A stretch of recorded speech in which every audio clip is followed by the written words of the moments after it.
Hi Gemini, welcome to your quantum reading for the month of June, or your quantum astrological reading. So I'm sorry I'm a little bit late on these. I'm telling everyone, dude, the lunar eclipse just put me out on my arse, so I just needed to recover for a little bit, but hey, better late than never. So we're gonna dive into what's going on planetary wise throughout the month of June for you guys. There's a big emphasis. Oh, and happy birthday to all my Geminis. Love you guys so much. So yeah, we're in your season and Mercury is retrograde. Lovely. It's really not that bad. Actually, the things that have been happening have been cracking me up lately. I'm like, oh my gosh, it is so real. It's hilarious. Okay, so just try to laugh it up as much as possible. This is for Gemini sun, moon, or rising. Keep in mind that these are general messages, and if you guys are wanting to book a one-on-one, my website information is down below in the description box. Just go ahead and subscribe your email there, and that way you'll always get an email notification every time my availability does open up. And as always, thank you guys so much for liking, subscribing. Thank you for all the ways that you've supported the channel. And let's go ahead and dive in. Okay, well, I love that. We have Dragon's Horde. Protecting the future. So, Gem. That is a very interesting energy. So you might be kind of in a little bit of a protection mode, or just protecting yourself in general. There's nothing wrong with that. It's not out of a place of fear.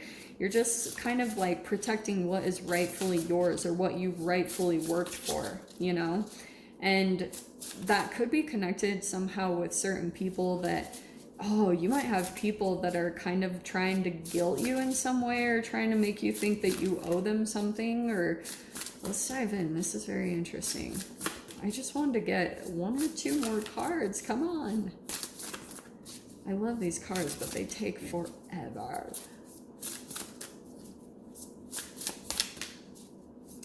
Okay, I'm going to cut the deck if one doesn't come out this time. Oh, that is perfect. Yeah. Lay of the land, ancestral wisdom. I love that. And I'm just going to pull one more card. Card on the Venus. Rest and renewal. Okay, so there will be an emphasis on Venus, which we'll dive into. That's coming into your second house, okay? All right. Gem.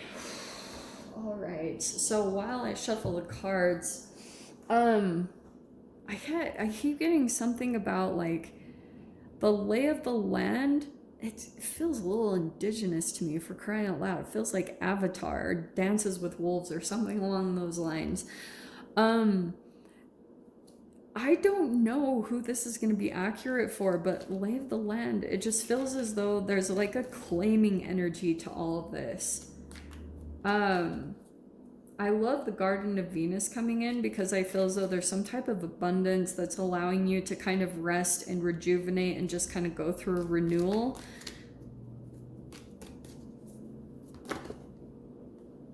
Okay, we'll start with that then. All right. In your fifth house, well, this kind of makes sense then. I feel as though it's coming in the first house, Gem. We have the Five of Cups. So we have overlooking positive, self-pity, loss, regret, disappointment. I feel like that could be coming in possibly sometimes. So let me go over planets really quick. In your first house is going to be the Sun and Mercury. Mercury is retrograde, right? So through the Sun, I feel like coming into your first house, you might be kind of healing from that. If you went through this huge loss and disappointment, or you thought something was going to work out, but it wasn't really it was, I know this is annoying to hear, but it was a redirection. And sometimes your shadow energy does that. Like if there's a relationship or work environment, whatever you feel like didn't quite work out, or maybe it was a goal, like something that you wanted to accomplish, but it didn't happen. there were like other things in your environment that needed to be set up so that later on when you do it, and this legit happens, especially with this energy, sometimes like you get redirected away from relationships. And because if you were to actually accomplish some of the big things that you could accomplish, especially with the dragon sword in the center, sometimes it's like this blessing in disguise, because if you would have accomplished it under some type of, like, say you were in a marriage and have you guys seen those videos like Darman and peeps like that? They're so weird to me, but no, they're really cool in a way. The messages are good, where people kind of like, they're in relationships and then they find out their partner is cheating, and then like they get $1 million or they get this huge raise, and then they're able to see who the person is before all that turned out really good. That's what I'm getting from this energy, just to circle it all back around. It's one of those blessing in disguise type of like, you didn't get rejected or it didn't not work out, you repelled. Actually, there could have been something where you were sensing a situation, it actually wasn't going that good, something about the past. Okay, in your second house we have the 10 of Pentacles. Yeah, I freaking love that. And you've got Mars and Venus in your second house, that's your finances, and you've got 10 of Pentacles. So some of you guys, yeah, there could be a lot of like a financial increase or a lot of stability with your finances. That's looking pretty good. And so with Mars and Venus, there could be something really cool going on where you might start to kind of, Venus energy could be something about your making something look more appealing, or you know, a little bit more attractive in some way connected with your finances. I know that might sound weird, but you'll make sense. For those of you that know what that is, you'll know. Whatever that does, Venus beautifies something so it will bring an increase in finances, and Mars is a lot of like taking action and decided action. So let me keep pulling the cards because I keep getting distracted. Look how perfect.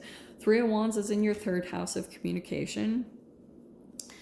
Fourth house, we have the 10 of Swords. Yeah, an ending huge karmic lesson that took place there with family or home, something connected there.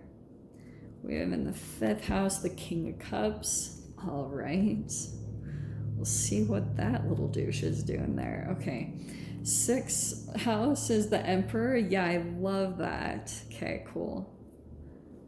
7th house, look, I love the synchronicities. We have the 7 of Pentacles.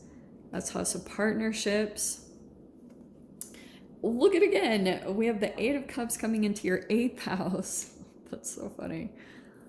Yeah, walking away from disappointment. We have the Empress coming into the 9th house. 10th house is the Knight of Wands. 11th house is the King of Pentacles. Wow, you have a lot of court cards, and Emperor and Empress came out. Wow. And then we have the Temperance in your 12th house. So conscious equilibrium, calm, moderation. And that could not be more perfect going into the 12th house. All right, Gem. Let me just take a quick look with the planets and everything. Okay.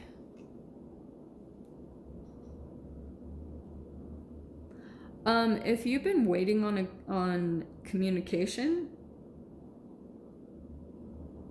there's something about a waiting. 3 of Wands is waiting for your ships to come in, and across from it, this is what I want to focus on a little bit, okay? Across from it is this Empress, and this is your 9th house, and Saturn and Jupiter are there. Saturn is the action and the discipline that you take and have that brings Jupiter, which is a reward.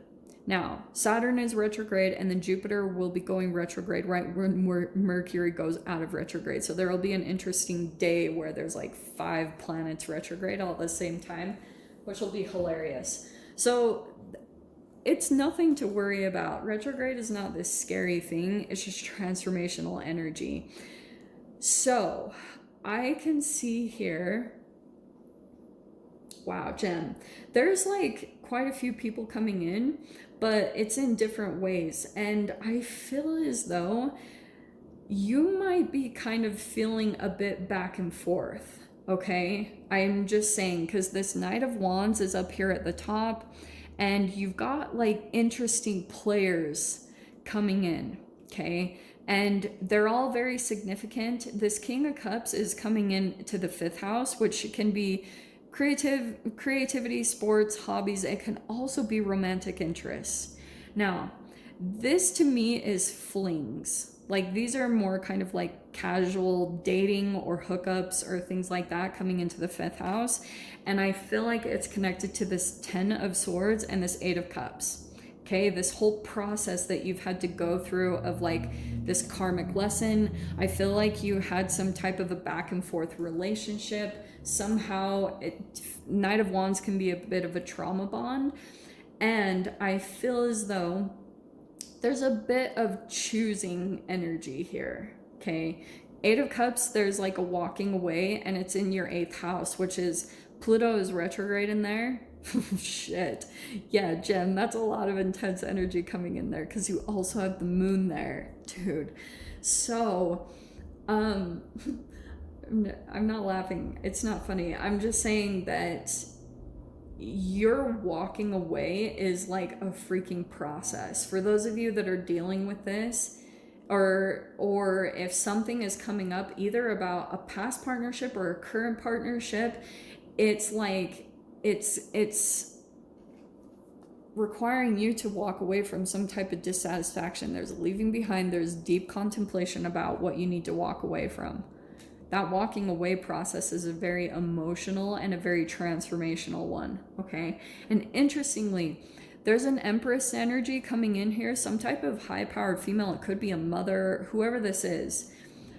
There's something about that entanglement. And entanglement sounds heavy. It's more of kind of like a looking up to someone, because this 9th house is telling me it's connected. Obviously, it's Sagittarian energy. It's like your ideals, it's your philosophies, it's your beliefs. And there could be someone that you're looking up to, like some type of high-powered energy that you really look up to, and you're like looking to them as an example of either what you want to be, which is also determining the type of relationships that you're looking at currently and deciding to walk away from them. Because this first card, that 5 of Cups at the very beginning, how you see yourself, that also feels like to me that someone, it could be a King of Cups energy, someone here that like, you've been through a back and forth. They could have, yeah, there could be some stability, wisdom, responsibility, integrity. This is a very compassionate person, very emotional person, but they could be cold or possessive or dishonest or like give bad advice. There's a lot of like emotional disconnection, which is tied to the karmic lesson, okay? Something about like karmic lessons to me are the dynamics that you played out with your parents, and you're still repeating the pattern unconsciously, and you know, like still emotionally connected or addicted to a particular type of person.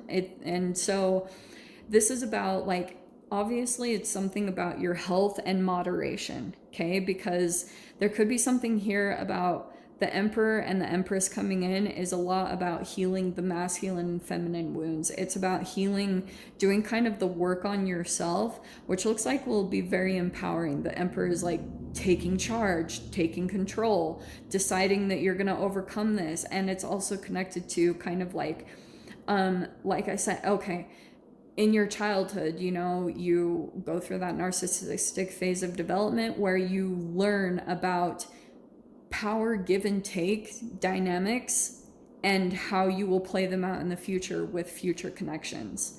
So that learning that you're doing and learning how to channel that energy into yourself, if you've been the one that's always had the addiction to power where you've given it away to other people, the Emperor is talking about you pulling that back in, getting focused back on yourself, which might be uncomfortable because I feel like there's a very strong person coming in.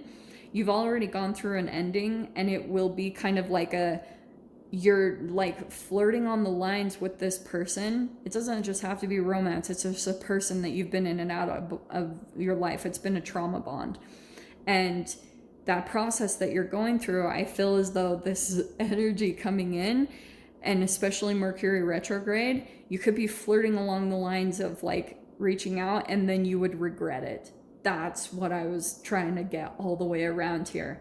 Interestingly, Gem, in your environment, there's a King of Pentacles, whoever this is, Capricorn, Taurus, Virgo, that is somehow influential in all this. I don't know how. It's a very stable person. I feel like it's a very honest person that's coming in. It's a slow-moving energy, because I feel like the 7th house, 7 of Pentacles, is coming in as a slow-moving energy, and I feel like it's connected somehow environmentally to this King of Pentacles. So there is so much to go into. I'll dive into the extended. We'll see whatever else wants to come out about this. So Gem, if you guys want to join me in the extended, feel free. Go down below, click on the Vimeo link, and I'll see you over there. But Gemini, if this is where we leave things, I'm sending you guys so much love, wishing you all the very best, and I'll see you in your next reading. Take care.